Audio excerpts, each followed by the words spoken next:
Hello, fellow baggers, and welcome back to Bluebaggers Edge. And we are coming out of our clash with the West Coast Eagles. And wasn't really a performance to write home about, that's for sure. Very, I guess, reminiscent of the last time that we played the Eagles, where we got the win, which was crucial in the context of, where we were at heading into that encounter, which wasn't the best position to be in, losing games and not really putting in performances that spark a thought of, okay, this team's going to contend or at least make finals. And we kind of dished up a similar sort of thing. Like, we got the W, yes, that was good. But when it comes to, playing lesser teams, the Eagles, arguably the worst team of the competition and have been, in recent memory, to get a win is a non-negotiable, I think. But, it then comes down to, the style and manner of which you win. And from what we saw, the first encounter earlier in the season against the Eagles was not up to scratch. And much like that, this time around, it was, again, not up to scratch. And, I liken it to the fact that, and I spoke about it in the previous encounter, or the review for that match, that, if we were to dish up what we did against the Eagles against, an opponent like the Giants, like Brisbane, like the Pies, we would get absolutely pummeled. And I think, there are a section of the supporter base that kind of overlook that, and they see the surface level stuff and they're like, well, we've got to win. What are we complaining about? But it's about setting standards, it's about meeting KPIs, and I can guarantee within the four walls, they would not label this a positive win. There's wins that you need to chalk up, and I think this is definitely one of those, but we need to be at a position like, heading into 2025, if we were to say that we, almost squandered a big lead that we had in the first quarter as we did to the Eagles and, dished up that performance, we would be very, very disappointed. And I think we've been sort of lulled into a false sense of, these are the kind of standards that we're at. But, it's more so out of, just seeing what we're dishing up. And I think just naturally over the period of 2025, we've kind of just lowered standards. And you can't lose sight of the fact that we should be a team that on paper should be contending, or at the very least making top four and non-negotiable making finals. And at the moment, it looks as though we're not going to be making the finals at all, which is very, very disappointing. But I just want to, before we dive into the stats and everything, I just want to speak to, I guess, the most disappointing part of the game for me. And it comes down to the coaching side of things. And I've spoken about this ad nauseum, and I think I've seen enough, really. I've seen enough in terms of, and I don't know the inner machinations in the coaching box, but there has to be change that needs to be made. And, a lot has been spoken about Graham Wright, obviously taking over from Cookie in terms of being the incumbent CEO and the changes that he could make. And I am really licking my lips at the thought of that, because there was no changes off the back of the 2024 season where there probably should have been. And a lot of that was kind of swept under the carpet. And a lot of the assistant coaches and, even Michael Voss as well, were hiding behind the fact that we had all these injuries piling up. And, that was the reason why we fell off the cliff in 2024. It wasn't really it was kind of exacerbated by the injuries that we had late in the season, which kind of came to a head against Hawthorn in that late season game. But it was, the matches leading into that we saw a real stark contrast in the way we were playing, and the lack of skill set, lack of positioning, the lack of running patterns, leading patterns inside forward 50, kicking efficiently to leading forwards, and kind of what we saw back then is kind of what we're seeing now at the moment. And just to use that word again, exacerbated, and I think that's kind of what has been happening from 2024 into 2025. And a lot of that is off the coaching side of things. And that was really the most disappointing for me. And I know there's a lot of criticism that is leveled at players, and fair enough so. The kicking is not there. I think we're ranked the 17th or 18th least efficient team in the competition. And, it just sort of continues week after week. And I've spoken about it previously in terms of, it's only natural for, if you're in a bad patch of form, with that comes, a lowering of confidence, and then that kind of snowballs the, bad traits of play, turnovers, lack of running, lack of being in position, all that sort of stuff. But if you look and peel back the layers like an onion, you see a lot of that is built upon the way that the players are being coached, their positioning, and I think that was kind of being exposed in this game, and it has been at various stages across 2025, but for me, it's come to a head off the back of this game, and it's more so because of the fact that, yes, we're facing a team that is the worst in the competition in the Eagles, and, we should be really playing to a high standard. And we did. We did in the first quarter, as we know, that run and gun, the handball, the overlap, the move the ball at all costs type play. We piled it on and made the Eagles look very, very second rate, which isn't really hard to do. They're a developing team. They're filled with youngsters and, they're bottom of the table. So we looked elite naturally in quarter one. And then in the second quarter, we came out like a side who really wanted to it was almost like, to me, it felt like we were a side that was trying to preserve a 1-point lead in the dying moments of a game. Slow, methodical, kick mark, eat up the clock, kick down the line, hug the boundary, a lot of switching play, but not switching with the intent to then move the ball quickly to expose the opposition for being out of position and using the, opposing boundary to move the ball. And, the difference there is that we still had 3/4 of the game to play. We virtually had our opponent on the ropes, speaking in boxing terms. And instead of landing the finisher, we almost took a step back and let our opponent catch their breath, have a glass of water, have a cup of tea, get patched up, and, go the full boxing bout, the full length. And for me, it was alarm bells off the back of that. And more so because it's a trend. And I think what we saw against the Dons the previous week, it was a very, very similar thing where, again, first quarter we came out, smashed it, looked powerful, had Essendon on the ropes, and then we went back to this slow ball movement play, which allowed, again, Essendon to come back and almost take the lead and, steal the game away from us, which in the stands, sitting there, I just could not believe my eyes as to what was happening. And I think when you're watching games live, you kind of are a little bit blinded in terms of, you're not seeing the full scope of, on the broadcast, you see from, end to end virtually, you see the wide shots, you see the tight, the different camera angles, and you can kind of see the positioning and the stark change in style of play. And, obviously this game played interstate, watching it on the broadcast, not being able to be there live. That was the benefit of that, is seeing just the stark contrast, that almost the switch that was flicked in the style of play. And for both of these matches against the Eagles and the Dons, the common denominator was in the change in the game style in quarter two across both games. That was the fact that in both of the games, at quarter time, we had a 5+ goal lead. And, it's evident that Voss and the coaching staff wanted to hold onto the lead. A lot of supporters say, they level the criticism solely at the players. They've switched off, they've gone into their shell, all that sort of stuff. This is not players led. This is not players led. Do you think the players themselves are like, you know what? Let's just take our foot off the gas and, play defensively.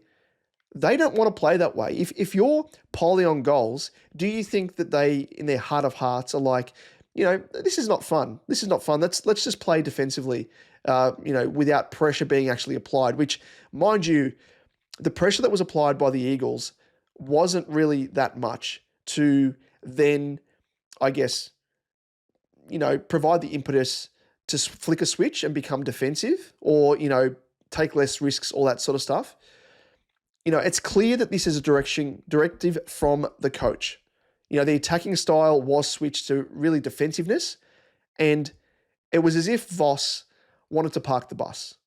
against a side that's 18th on the table, that is struggling to win games, isn't threatening, by and large, a majority of the competition, if any. And to me, the question is why? Like, when you're pummeling the opposition and extending the lead in quick succession, what then prompts Voss to say, hold up, let's put the brakes on what is actually working, where we're building a solid score, which, mind you, has been one of the major issues for Carlton in 2025 in terms of scoreboard pressure and converting, opportunities, kicks inside forward 50 to goals. And for him to then say, let's revert to a style that is safe. And, part of the issue of being that, that mindset of playing safe is that our safe, the Carlton side definition of safe is not safe. The slow ball movement and hitting targets really doesn't play to our strengths. It invites pressure, poor ball use, which opens us up to errors and turnovers where we, more often than not, allow the opposition to get back into the game. Happened against the Dons, happened against the Eagles. And again, it probably wasn't exposed for, the full length of what we should have been because, again, we're playing the Eagles. They don't quite have the skill set to punish us. But the Dons, they're a step above, of course, and that gave us a bit of a scare off the back of that. But, to really switch up the style of play when you don't need to really does flirt with form. And I think anyone that out there that says that we played well really isn't looking at the minute details in the bigger picture. Again, not peeling back the layers. Because yes, it's good to get a win, that is for sure. But, when you're facing a side that's the worst in the competition, the KPIs and the pass mark elevates to a point where, the style of the win counts for more than just the win itself. Because if we were to play, again, as I said earlier, the way that we did against the Eagles, against a half-decent opposition, we would be soundly beaten. And it's happened previously. Now, I'll go into the stats in a moment, but I just want to outlay this. One of the main stats that really stuck out to me and really disappointed me was we had 36 to 33 inside 50s after quarter time. I mean, we outscored after quarter time. It's just, and again, speaking to injuries, they'll probably say, the injuries, they force us to play, a change up in play to become more, defensive because O'Keefe did his hamstring.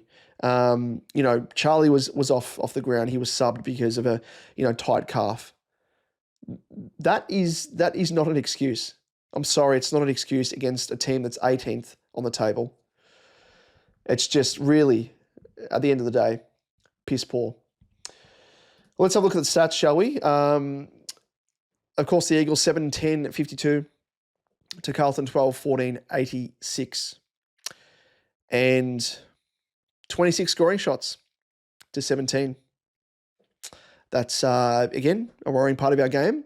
And to not score 100 points against the Eagles, that's a really big fail. Really big fail.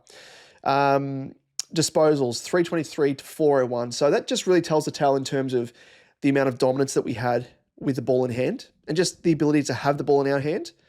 Yet we weren't able to, punish the Eagles. The margin in the end was 34 points. It should have been double, if not triple that. Inside 50s. Now, this is a big one. This, again, I speak about this every single review, and it's really the major thing and part of our game that needs to be rectified. And I hope that Graham Wright comes in and says, has a meeting with the coaches, prints out all these stats, all the discrepancies, all the KPIs that we're failing to meet, slams it down on the table and says, what's the go here? The forwards coach, what's the go? Jordan Russell, explain to me why we're getting a majority of inside 50s, yet we're not converting them to scoring opportunities. Show me and tell me how you are teaching the players, the forwards, leading patterns, and likewise the midfield coach. Show me and tell me the coaching methods you're using for the midfielders in terms of kicking efficiently to the forwards inside 50, because there is a major disconnect there, a major disconnect. So again, 61 inside 50s. The amount of scoring shots, we had 16. Sorry, not 16, 26, should say. 26 out of 61 inside 50s that is the percentage rate. So times it by 100, 42.6% of the time, kicking inside 50, we had a scoring shot. Not good enough. What about the conversion to goals as well? If you want to have a close look at that as well. So 12 goals kicked out of 61 inside 50s. You want to know what that is? 19.67. If you want to round it up, 19.7% of those inside 50s were goals. That has to be among the worst in the competition. Now, I don't know the breakdown, and I should have a look at this as well when I get some time, but it has to be, I think, one of the worst conversion rates in terms of kicking inside 50 that are converted to goals, if not scoring shots. So we were well above our season average of 56.2. Mind you, the Eagles, they had 46, almost on par with their season average. But it's not about them. It's about the lack of efficiency and scoring opportunities that we're really converting through these inside 50s. Disposal efficiency overall, 70.1%, so slightly above our season average. And the Eagles, they're the Eagles. That's kind of the theme throughout. Efficiency inside 50, 52.5%. So we were actually above our season average of 44.4%, which, have a look at this. This is really worrying. 44.4% season average efficiency inside 50. Compare that to the Eagles, who are actually higher for efficiency inside 50, 47.1%. We have a worse disposal efficiency inside 50 than the Eagles, who are 18th, bottom placed. Really, it tells the tale throughout the entirety of the season. Stoppages. So no surprise there, smashed Flynn in the hitouts, and BJ Williams as well with the chop out. No surprise. I think Flynn is conceding the most hitouts to opposition ruckmen, so no real surprise there. Clearances. Now, look at this. We were beaten, as I mentioned earlier, in the clearances, 35-33. We had 7 less than our season average. And the Eagles had 4 more than their season average. Yet we won the hitouts. The math isn't mathing there. The math is not mathing. Possessions. Pretty even across the board in terms of contested possessions. Uncontested. Look at that. Almost 60 more uncontested possessions than the Eagles. What the hell were we doing? And again, as I spoke about, the slow ball movement, the methodical, handballing, kicking, maintaining possession, all these nothing possessions just to, eat up the clock, play defensive. That's what that means. That's that right there. Not good enough. Turnovers. Pretty even, actually. Marks, again, 106.77. You would think that the margin would be well more than what it is, 34 points. But again, much like the uncontested possessions, that leads in with the marks as well. A lot of nothing marks, a lot of kicking backwards, a lot of switching play without any intent to move the ball quickly on the opposite wing. None of that stuff. Marks inside 50, 15-10. Contested marks 11-8. And I spoke about the scoring, enough about that. Kind of on par with, with our shit season average in terms of goals. Defense, 58 tackles to the Eagles 41, which, mind you, I think the last time we played the Eagles had more tackles than us. So at least we've kind of rectified that, but below our season average. Not up to scratch. Tackles inside forward 50, slightly below our season average. And 1%ers as well. I always read into this. We actually got outplayed in terms of 1%ers to the Eagles. We were well above our season average, which is good to see. But I kind of always weigh this up in terms of the opposition. We outplayed because that kind of gives an insight into the the level of work rate from players, second, third efforts, all that sort of stuff, spoils, smothers, etc., knock-ons. It was really not a good match. Not a good match at all. And again, a lot of that was the style of play. Let's have a quick look at the Willow rating side of things and have a bit of a deeper dive into the stats side of things.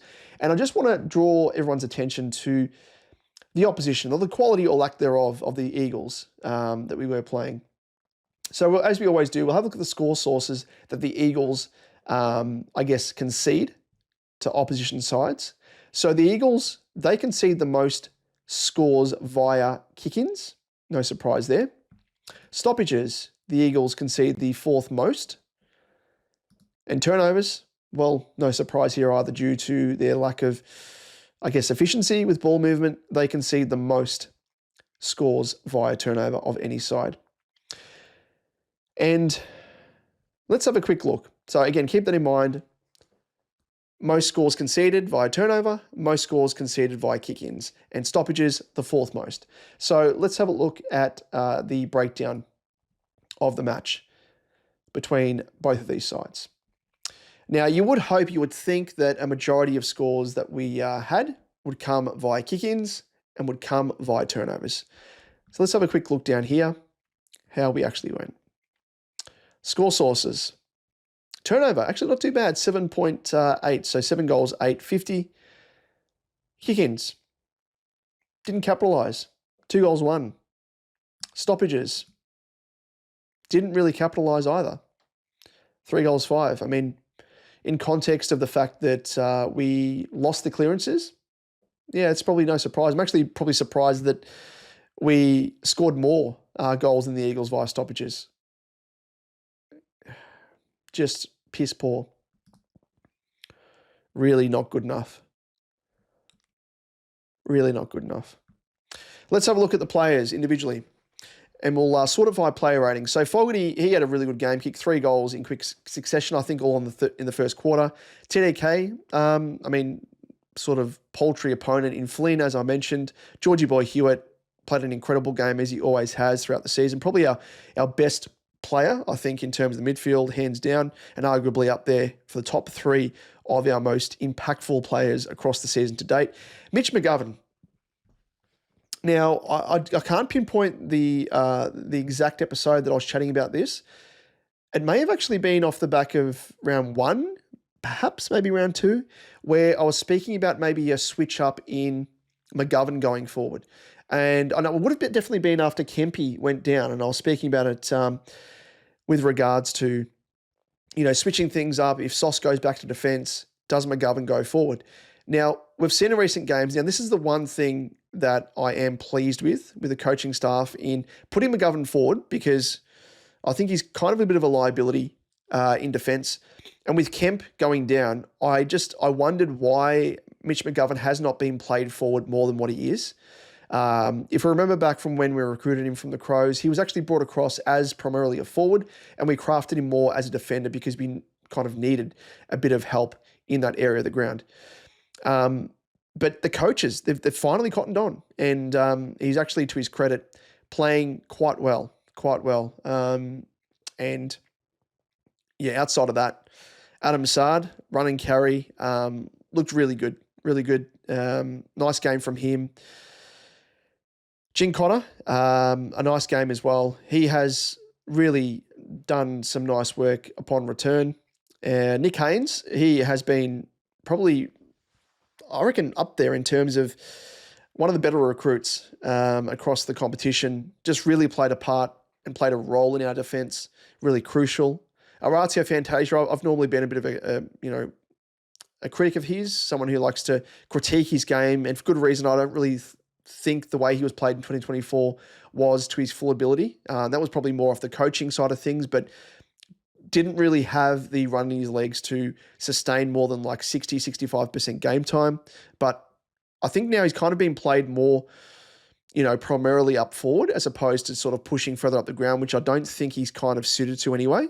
So played an okay game, we'll admit. I mean, he kicked 2 behinds, had 3 scoring shots, but if he can stay and play as a traditional small forward, I think he can offer a fair bit Ollie Holland's a real, go-getter. As we know, when he uses his legs, it looks really, really good. So a great game from him, and 24 disposals, 536 metres gained, which would be right up there.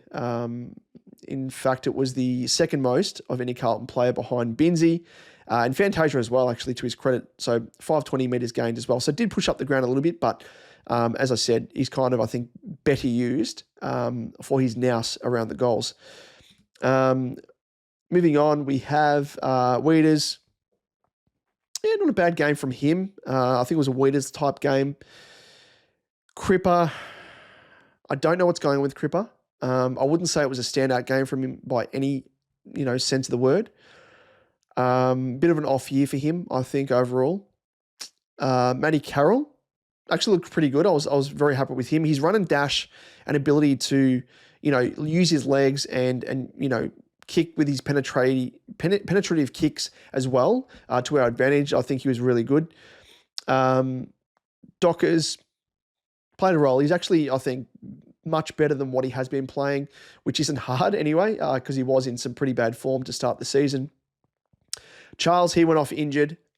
He was subbed, and I think he had a strained calf, it may have been, or calf awareness, whatever it is. Is in doubt to play the next game against the Roos, but we cross our fingers because news that's also come out is that H has or will be sidelined for up to 6 weeks due to a bit of surgery, a bit of cleanup on his knee injury that kept him out of the game against the Eagles. So that's a bit of a blow. Bit of reminiscent, I think, of 2024 at this stage where we lost Harry, lost Charlie, and we had to kind of experiment things with throwing, Kempy forward. And, it's kind of like McGovern is the Kemp of 2024. So very interesting parallels here, but we might speak about that, as the season progresses. But Blake Acres, it was a really off game from him, I think. I'm surprised he was actually rated 6.6 because I thought it was one of the poorer games from Blake. His kicking wasn't there. Just dropping marks, all that sort of stuff. Just simple things, simple errors that really didn't bode well for him. Jackson Binns, he had 26 disposals, which was good. Disposal efficiency was a bit better than what it has been for him, granted. But, he's a battler. He's a young guy, and I think he probably will find his feet at some stage or another. There's no doubting he can get his hands on the footy at VFL level, and it's kind of good to see that he's kind of translating that at senior level, which is good to see. But he kind of needs to break out of that mold of being the Nick Graham. I see him as kind of that Nick Graham type that can really dominate in VFL, but when he makes the progression to AFL level, he doesn't quite have the skill set to match it with the best. So I'm crossing my fingers that he can kind of just work on that efficiency side of his game because I do think he can be a player and he does excite me. But one player that does excite me is Cooper Lord. He played a really good game as well. Just in context of the way he's playing, his progression, I think he's really, really good.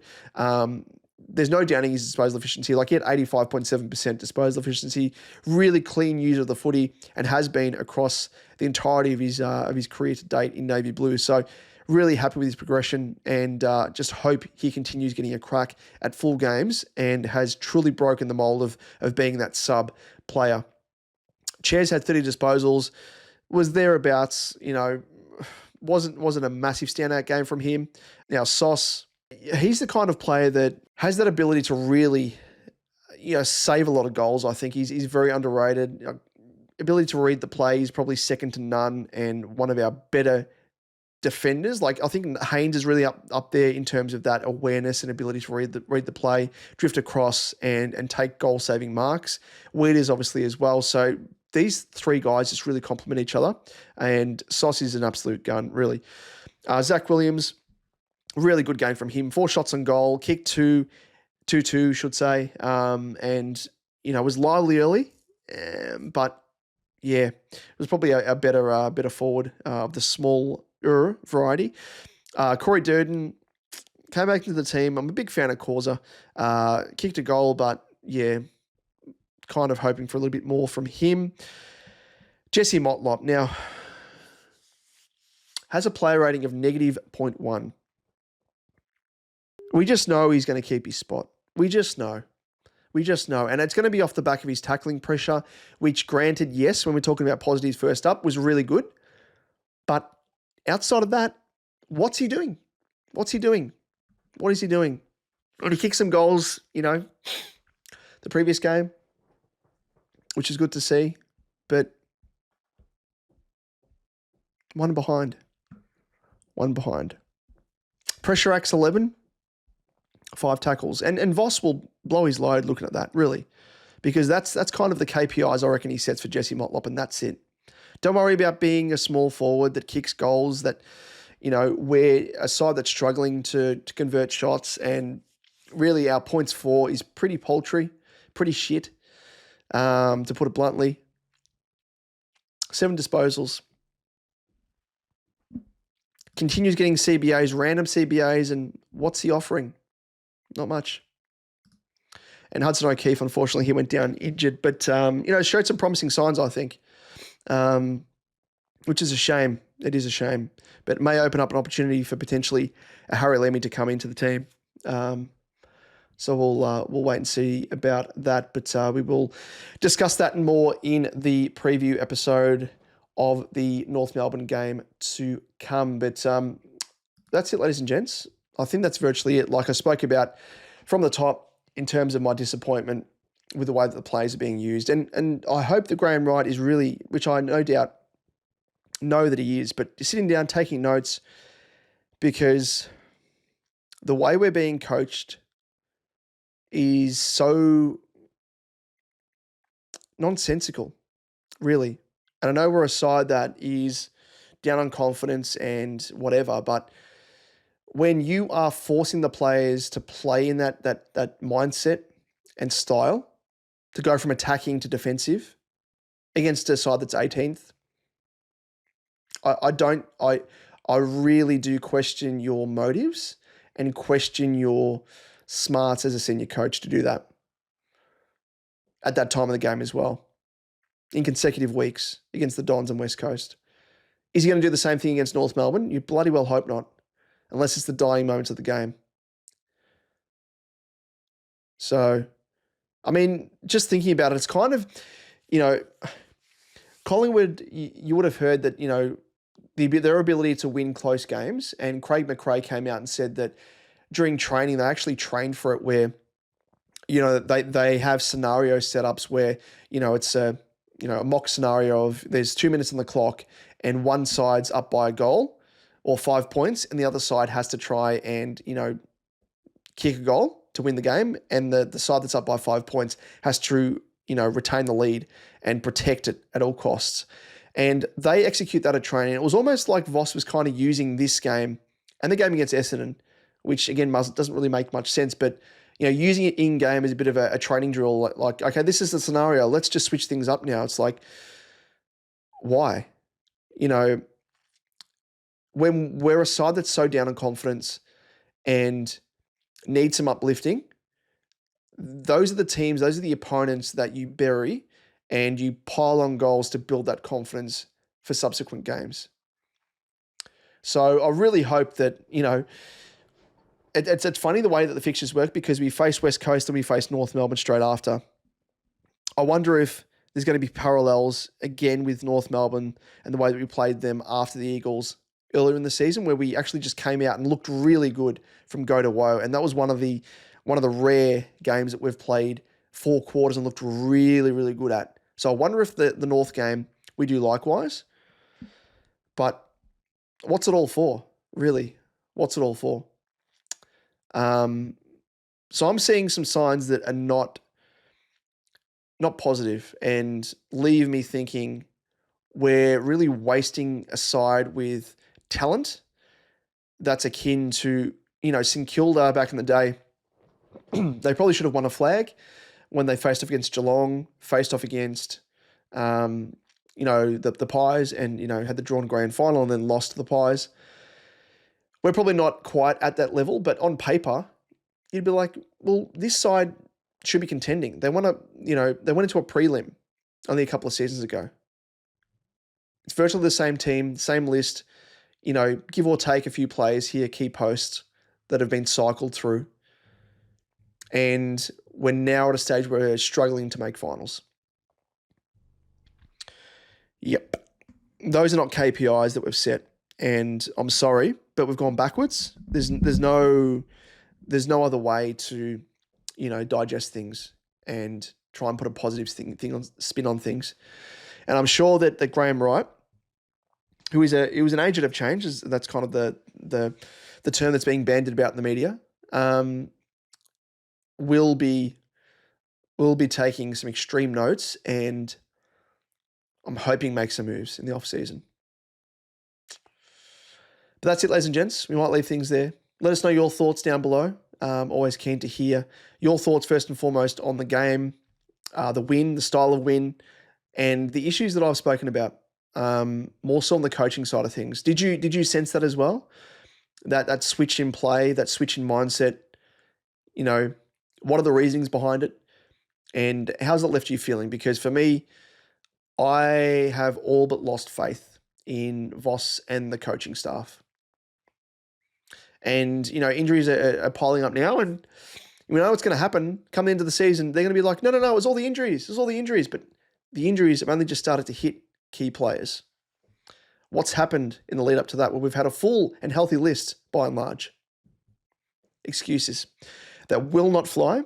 And I am so happy that we have someone like Graham Wright at the helm, because he's going to make some changes.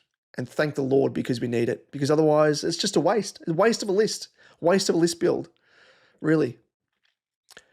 So with that, ladies and gents, we'll leave things there. As I said, let us know your thoughts down below, and we'll catch you for the next one. Go Baggers. Have you ever heard